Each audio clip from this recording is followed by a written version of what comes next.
Hey there, Sharon Horne-Ellstrom here. Welcome to day 1627 of What's She Up To Now. This is where I document the journey, mostly the business journey of transitioning and then what's working, what's not, sharing lessons learned, the good, the bad, the ugly, I call it, because some things have been really great and good and awesome. Other things have flopped and failed miserably in my career, in my lifetime. And other things have gotten just plain ugly. We've all had some ugly situations in our life. If we haven't, bless you, more power to you. Please share your secrets, because Inquiring Sharon Mind wants to know. I sure want to know, and I'm sure other people do too. How do you go through life without having any negative experiences or bad things happen? I think a lot of it is our perspective and how we look at it.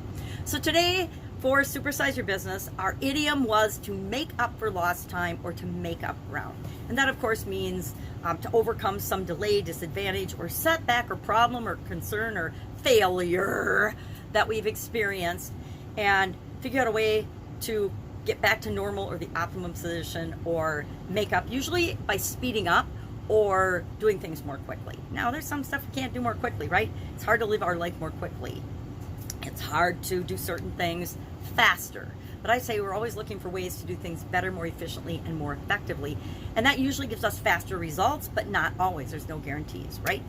And so I shared 5 different ways that we can compensate for what we see as lost time. 5 ways we can compensate for the things we feel we missed out on during COVID pandemic, from both a business and a personal standpoint.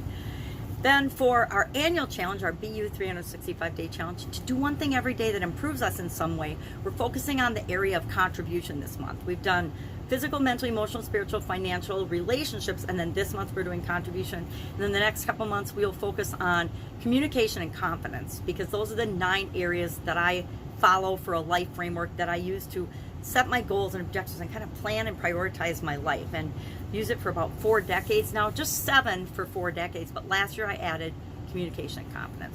So today for the annual challenge, we talked about time versus money. What are your feelings about them? What do you think is more valuable, more scarce? And I didn't even talk about scarce now that I'm thinking about it.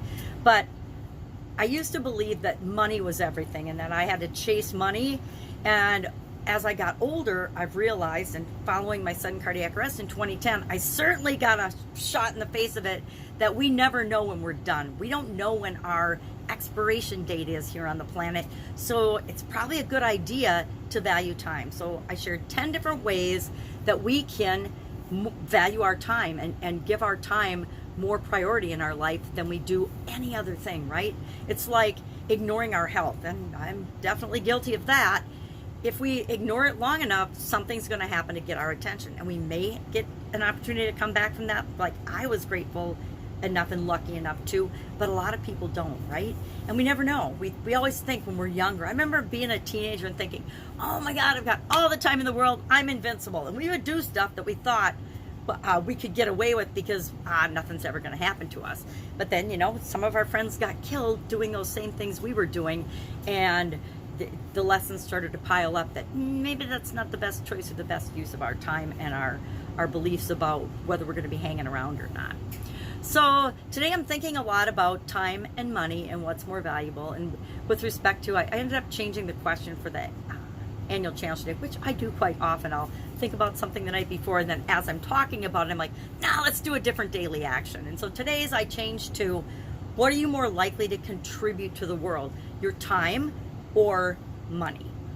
And we're all in different positions. I mean, there was a time when all I had to share with the world was my time, right? And things that I'd learned, and donating and going and helping out with different things by physically doing it. And then other times of my life, it's been easier and more expeditious, and I got to make up for lost ground by donating money. And some things I'd rather donate money to because I don't want to actually personally, physically participate in the activities. I like to donate money to the OUR organization, which is an organization that helps children that are have been trafficked and are in child slavery. Horrible. I never even knew anything about it till a few years ago. And now I will donate money to that, but I don't want to participate with it. Why? Because it's so horrible and so heartbreaking that I know it feels good for me to know that I'm helping it, but I can't know all the stories. It's like my son actually helped out with after his grandpa died, other people that were in hospice. He would be a hospice companion as a volunteer. And God bless him and more power to him, but I could not do that either. It's, again, so heartbreaking to me personally that it's hard. But I love that he was there and available for those people so they weren't alone when they passed. And so each of us are different. What we decide and how we decide to impact the rest of the world and make the world a better place is entirely up to us. So those are a couple things I'm working on today. I'm a little behind in some of my projects, my personal projects, and so I get to speed those up. And do I feel like I'm making up lost ground? No, because I've learned that things happen when they're meant to happen for me, even if it feels like time is moving in slow motion. I know I'll catch up on them and get back on track with them. If I can help you in any way, if you've got any questions about offline businesses or corporate America, being a woman engineer in corporate America, that's a fun one. At least in the days in the quarter century I spent there. Just hit me up, ask. You can Voxer me if you know what Voxer is. If you don't know what Voxer is, it's a great tool. It's a great tool for those of us that have different challenges. I have a vision challenge. So for me, Voxer is awesome because somebody can push a button and ask me a question. I can push my Voxer app and I can respond to them immediately in almost real time, depending on if I'm with somebody else or if I'm with the kids or if I'm doing something that I committed to doing. It'll be a little delayed, but otherwise it's such a quick and making up for lost time, making up ground, fast and easy way to communicate. I love it. All right, and I'm pajamagrandma@gmail.com on Voxer. Otherwise, you can always direct message me. Anyway, have an awesome day.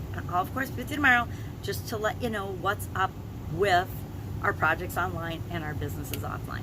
Have a great day.